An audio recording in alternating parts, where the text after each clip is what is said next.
For a while, especially through the fall and winter, I was dealing with the kind of anxiety that didn't just hum in the background. It was loud, it was heavy, and it was honestly kind of paralyzing. I couldn't create, I didn't want to show up online. I didn't even feel like I had the option to try. It was like the light went out and there was nothing I could do, it felt like, to turn it back on. And I'm not saying that I've fully come out of that season, but I can feel myself coming up for air. And one of the very first things I wanted to do as I started to feel like a human again was create. Not to be productive, not to prove anything, just to feel alive and connected again. And I got some support. I was diagnosed with ADHD, which helped me figure out a lot more about how my brain works and why it does some of the things that it does. And slowly things have started to make more and more sense. Not perfectly, but enough. And in this season of coming back to myself, I've realized how nourishing creativity is for me. It's been one of my most consistent healing tools, almost like my saving grace.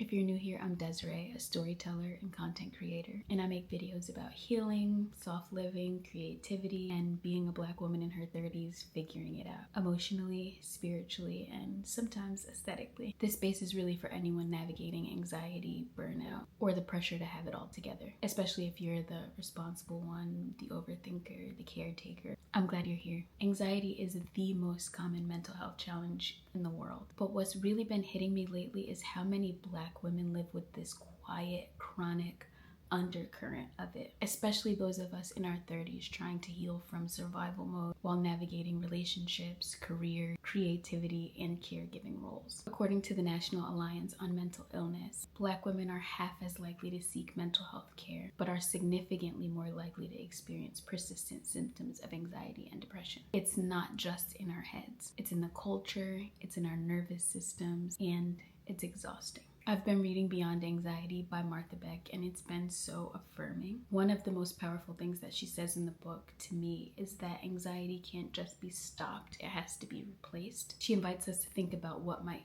fill the space where anxiety used to live. What if that space could be filled with something like creativity or curiosity or stillness? And she talks about the way our minds can get stuck in a defense spiral, not just reacting to fear, but repeating these internal narratives and propaganda that just keep us spinning. And that is what anxiety has felt like for me. A spin, a spiral that I could not get out of until something, often something creative, helped me to interrupt it. One thing I've started doing again more regularly is writing. Just stream of conscious journaling, not even to fix or solve anything, but to hear the thoughts that are floating around in my head. Other times I'll collage or mood board, put on music, or play around with a new outfit. It doesn't look productive, but it feels like movement. What I've learned is that my nervous system doesn't respond well to logic alone. But when I let myself create, even if it's small and messy and incomplete, it's like I'm giving myself permission to exist again. Beck writes about the difference between fear and anxiety, how fear is about what's happening now and anxiety is about the stories that we're telling ourselves. And she introduces this idea of creating a sanctuary filled with what she calls glimmers. Glimmers are small things that signal safety and beauty to your nervous system. That resonated with me so much. When I'm anxious, it's not usually because of something that's going on in the moment. It's really about the story that I'm telling myself in my head, and creating, especially slowly and intentionally, interrupts that loop. She also talks about how if you experience a lot of anxiety, you might be closer to creativity than you think, because anxiety is often a misuse of the imagination. So what if you turned that imagination toward curiosity instead of fear? There's this concept in the book about making a rag bag of curiosities, collecting all of the things that fascinate or ground you, and then using them to make your own sanity quilt. And I don't know why, but I just really love this idea and the picture it painted in my mind, because I've never really done well with one big solution, but patchworking a bunch of things together, that's how I've always survived,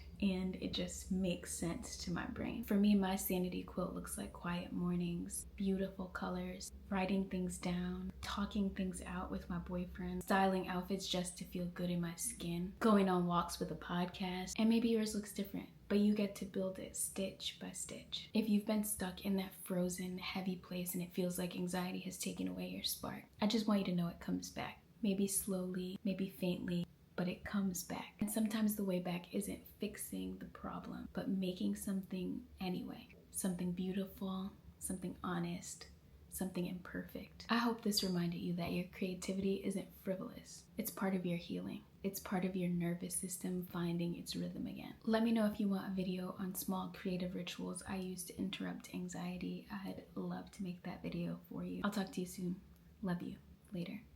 Go baby, go baby, go baby, go baby, go baby, go baby, go baby, go.